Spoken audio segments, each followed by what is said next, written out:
আসসালামু আলাইকুম আরহামতুল্লাহি আবারাকা। সুপ্রিয় হোমিওপ্যাথিক অনুরাগী শিক্ষার্থী, যে যেখান থেকে আজকে আমাদের এই লাইভ ক্লাস শুনছেন, সবাইকে আন্তরিক অভিনন্দন। দীর্ঘদিন থেকেই লার্নাররা বিভিন্নভাবে মেসেজ দিচ্ছেন যে স্যার বেসিক ক্লাসটা কবে শুরু করবেন। আমরা অলরেডি 3 থেকে 4টা ব্যাচ কমপ্লিটলি বের করে দিয়েছি। তো আজকে আমরা আলোচনা করব হোমিওপ্যাথির প্রেক্ষাপট এবং হোমিওপ্যাথি কি, বেসিক হোমিওপ্যাথি যে কি পড়াবো সেই সব ব্যাপারে। আমরা মূলত একটি ক্লাস চালু করতে যাচ্ছি যেটা টোটালি লাইভ। এটা হলো বেসিক হোমিওপ্যাথি এবং আরেকটি হলো প্র্যাকটিক্যাল হোমিওপ্যাথি। বেসিক হোমিওপ্যাথি হলো যে সকল শিক্ষার্থীরা নতুন তাদের জন্য, এবং প্র্যাকটিক্যাল হোমিওপ্যাথি হলো ডক্টরসদের জন্য। তো চলুন আমরা শুরু করি। হোমিওপ্যাথির একেবারে শুরুর দিকে যদি ক্লাস শুরু করতে যাই, তাহলে যে বিষয়টি আলোচনায় আসে সেটা হলো হানিম্যান।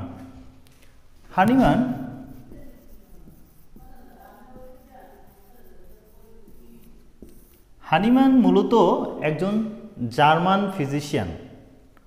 উনি ওই সময়ের একজন পিএইচডি ডিগ্রিধারী চিকিৎসক, এমডি ডিগ্রিধারী চিকিৎসক ওয়েস্টার্ন মেডিসিনে, যিনি অ্যালোপ্যাথি চিকিৎসায় আশাহত হয়ে যখন তিনি দেখলেন যে এই ওয়েস্টার্ন মেডিসিন প্র্যাকটিসে যে সকল রোগীগুলো ভালো হচ্ছে, কিছুদিন পর ওই রোগী আবার জটিল আকারে ধারণ করে আসছে, এবং তিনি গবেষণা করে দেখলেন যে এই চিকিৎসা করার চেয়ে না করা অনেক ভালো। কারণ হলো এই চিকিৎসায় আরোগ্যের চেয়ে অনাচার বেশি হয়ে থাকে। সেজন্য তিনি এই পদ্ধতি বাদ দিয়ে বই লেখার কাজে আরম্ভ করলেন, এবং গ্যালনের ম্যাট্রিমেডিকা অনুবাদ করতে গিয়ে তিনি দেখলেন যে সেখানে লেখা আছে এটিউটিস অন ম্যাট্রিমেডিকা, এই বইটিতে, যে সিনকোনা বার্গ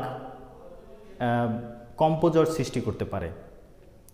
তো এই সিনকোনা বার্গ যে কম্পোজর সৃষ্টি করতে পারে এবং সূক্ষ্মমাত্রায় প্রয়োগ করলে এই জ্বর আবার সারিয়ে যায়।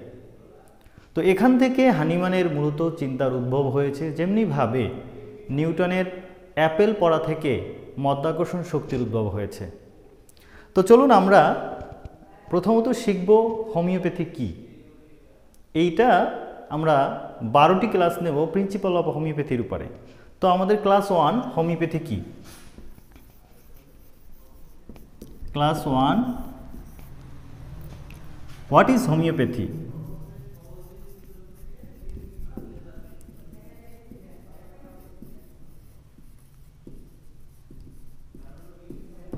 What is homeopathy? হোমিওপ্যাথি কি? আমরা যদি এখানে হোমিওপ্যাথি শব্দটাকে ব্যাখ্যা করি, তাহলে হোমো মানে হলো সদৃশ, প্যাথি মানে হলো সাফারিং, প্যাথি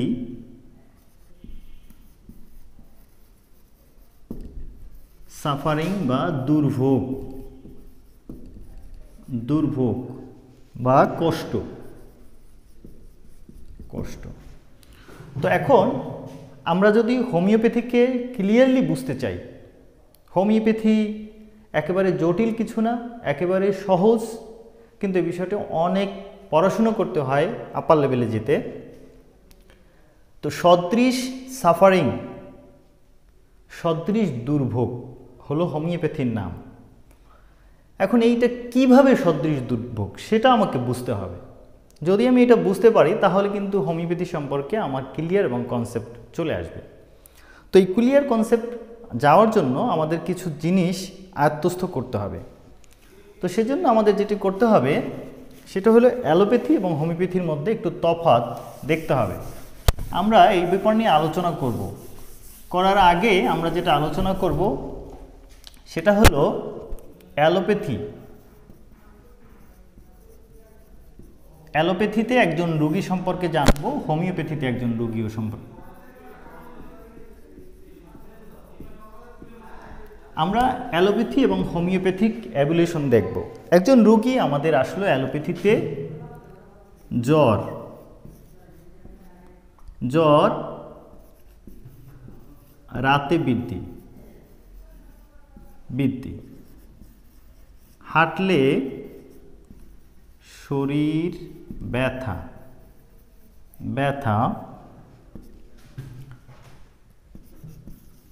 রাত যত বাড়ে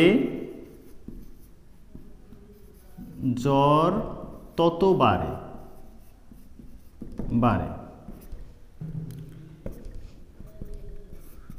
রোগী শত্রু বা বিষের কথা বলে।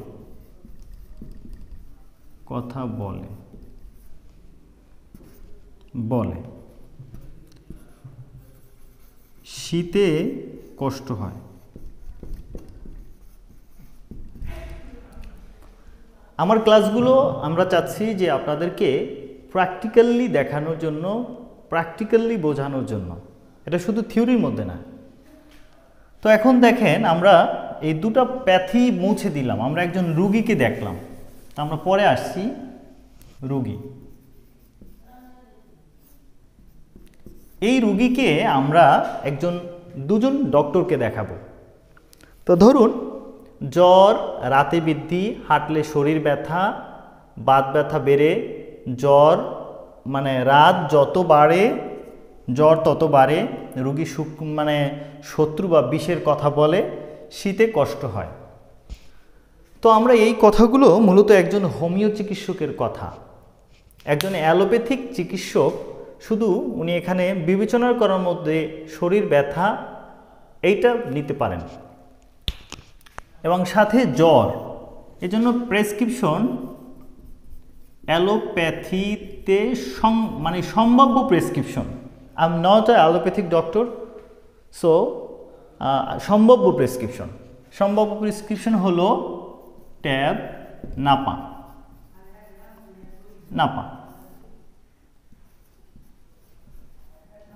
এক। তো এখন বিষয়টা হলো দুটা নাপা দিতে পারে। এখন আপনি যদি একজন সাথে সে এর জন্য দেখা যায় শরীর ব্যথা, এর জন্য গোল্ড দিতে পারে, গোল্ড মানে ক্যালসিয়াম ট্যাবলেট, আর কিছু দিতে পারে। তো এই রোগীর ধরেন এর সাথে আছে পাইলস আছে, কোষ্ঠকাঠিন্য আছে, চর্ম আছে। তো এখন এই অ্যালোপ্যাথিক ডক্টর এই নাপার সাথে দিবেন ফ্লুক্লুক্সিন দিতে পারে, এই গ্রুপের একটা অ্যান্টিবায়োটিক দিতে পারে। তারপর কোষ্ঠকাঠিন্যের জন্য ল্যাক্সাটিভ দিবে। তাহলে আমরা মেডিসিন পেলাম 1 2 3 4, আরেকটা হলো ইসোঅমিপ্রাজল। মানে এগুলো হলো আমরা ধরে নিলাম সম্ভাব্য, এগুলো কোনো প্রেসক্রিপশন না, জাস্ট হলো ধরে নেওয়ার জন্য, ডাক্তারদের শেখানোর জন্য। তো এগুলো দিবে, এটা তাদের নিয়ম অনুসারে দিবে, এটা নিয়ে আমার কোনো সে নাই। আমার কথা হলো এটার সাথে আমার কিছু কম্পারিজন করতে হবে। এখন হোমিওপ্যাথিতে এই সবগুলো কথা শোনার পরে একজন ডক্টর এখানে একটা প্রেসক্রিপশন করবে।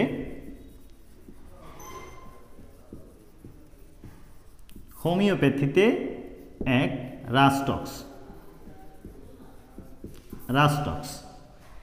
এখন কথা হলো রাস্টক্স কেন?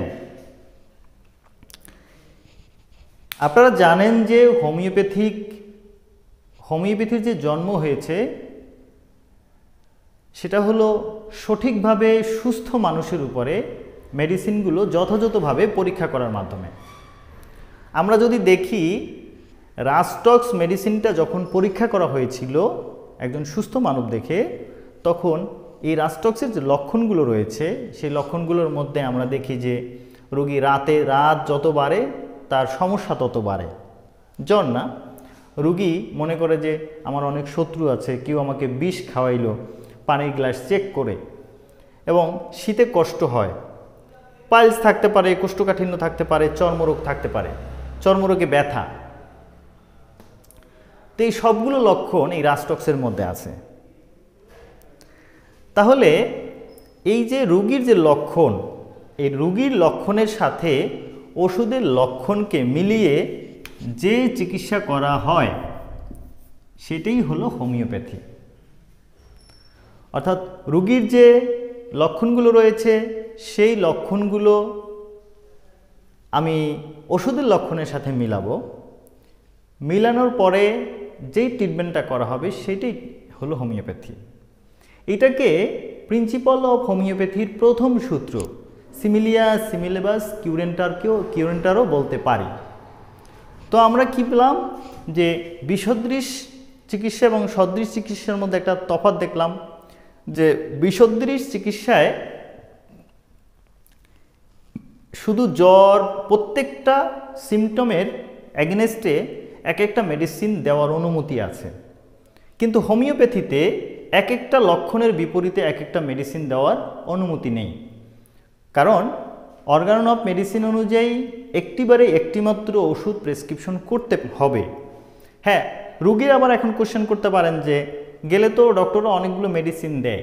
হ্যাঁ, একটি মাত্র মেডিসিন দিতে হবে, একজন ডক্টর দিবে। এর সাথে সহযোগী হিসেবে আমাদের হোমিওপ্যাথিক ম্যাট্রিমেডিকায় সেকেন্ড মেডিসিন আছে যেগুলো আপনার রোগীর জন্য দরকার। পিএল, তারপর হলো রুব্রাম, তারপর জিপস, এই বিভিন্ন নামে এই মেডিসিনগুলো দিতে হয়। এটা চিকিৎসক তার রোগীর অবস্থা বুঝে একটা, দুটা, তিনটা, চারটা সাথে দিতে পারে, কিন্তু অ্যাকচুয়ালি অরিজিনাল মেডিসিন আমাকে একটা দিতে হবে। আশা করি বিষয়টা বুঝতে পেরেছেন সবাই। তাহলে বিসদৃশ চিকিৎসায় একাধিক মেডিসিন সাপোর্ট করে এবং হোমিওপ্যাথিতে একটি মেডিসিন সাপোর্ট করে, এবং সেটা হতে হবে কি রোগীর যে লক্ষণ সেই লক্ষণের সাথে মিলে। তো এখন আসেন যে হোমিওপ্যাথির যে মূল নীতি, সেই মূল নীতিটা হলো সিমিলিয়া সিমিলিবাস কিউরেন্টার। এই সিমিলিয়া সিমিলিবাস কিউরেন্টার পড়াতে গিয়ে আমরা শুধু মুখস্থ করি কিন্তু বুঝি না। চলুন আমরা এটাকে একটু বিশ্লেষণ করি যে সিমিলিয়া সিমিলিবাসটা কি। তাহলে আমি আবার বলবো যে আমরা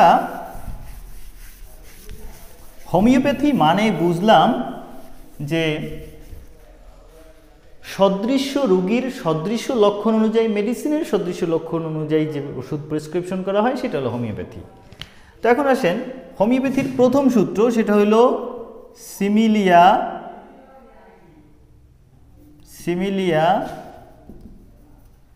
সিমিলিবাস কিউরেন্টার। এখন সিমিলিয়া মানে হলো সদৃশ,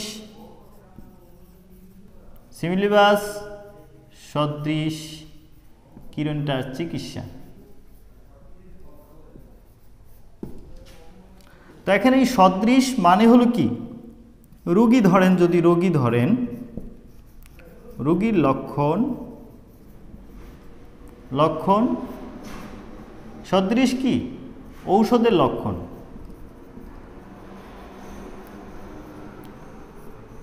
এই রোগীর লক্ষণ ঔষধের লক্ষণ এই দুটার সাদৃশ্য করে যখন আমরা চিকিৎসা প্রদান করব, এই চিকিৎসার মধ্যে কি আছে,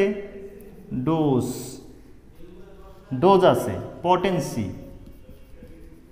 পটেন্সি এবং বিভিন্ন নির্দেশনা, এইগুলো যখন করব তখন সেটা হলো আরোগ্য। অনেক সময় কিউরেন্টারের আমরা আরোগ্য ধরে থাকি, অনেক পণ্ডিত আছেন ভুলও ধরে ফেলতে পারেন। তো এটাকে আমি যেটা দেখেছি এটা হলো চিকিৎসা, কিউরেন্টার এটা হলো চিকিৎসা, আপনি আরোগ্য ব্যাখ্যা করতে পারেন, কিন্তু আমি এটাকে চিকিৎসা হিসেবে অর্থ করি। তো রোগীর লক্ষণ ঔষধের লক্ষণ মিলিয়ে যে চিকিৎসা করা হয় সেটা হলো হোমিওপ্যাথি, এবং সিমিলিয়া সিমিলিবাস মানেই এই মূল কথা।